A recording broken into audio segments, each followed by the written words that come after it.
Thank you for having me. All right, so do you want to tell me a little bit about yourself? I'm a public relations major with a double minor in Spanish and Business Administration at Marist College.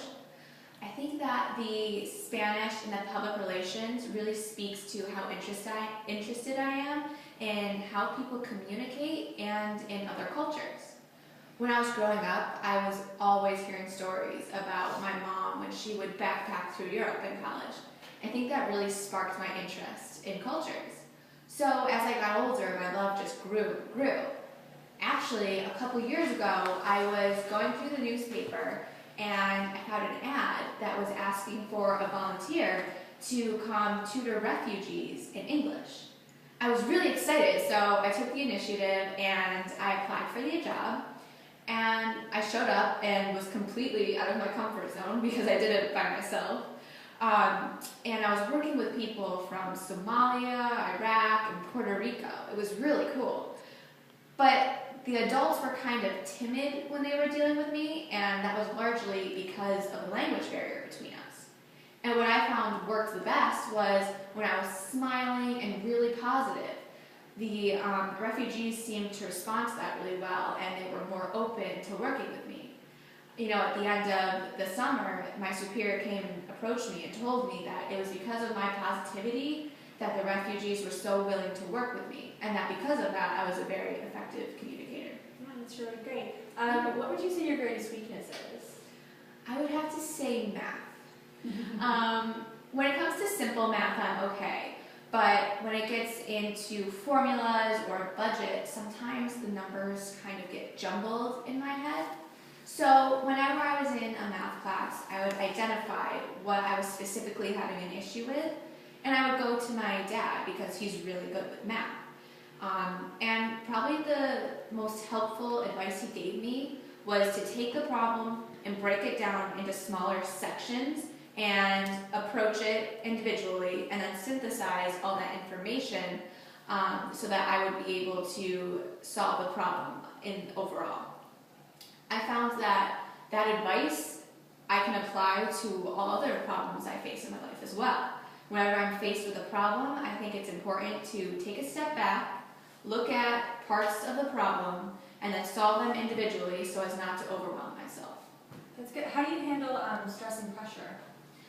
I actually thrive under pressure.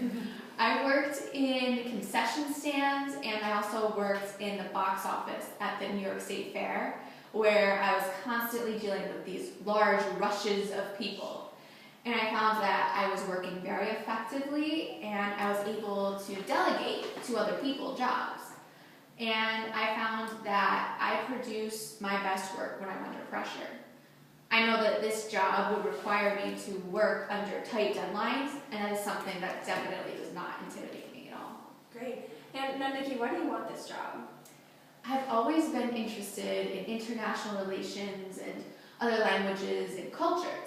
You know, working with the refugees a couple summers ago, it opened my eyes to this whole new perspective of the world, and I absolutely loved it, and I would love to be in that environment again.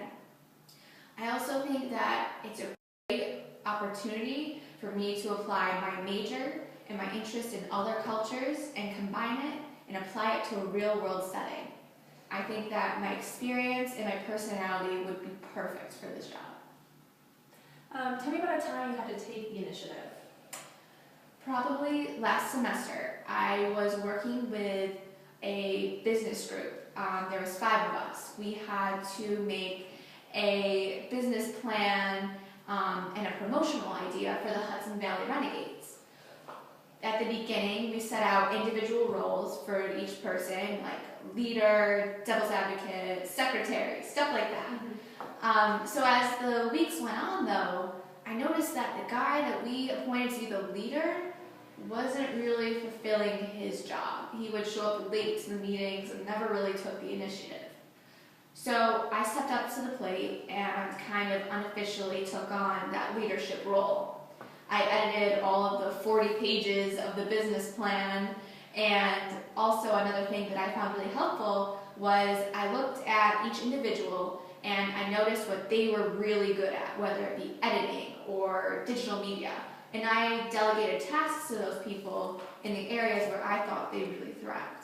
Great. All right, Nikki, it was so great talking to you. Thank you. Thank you for your time, and we'll be in contact with you shortly. Thank you. Cut it.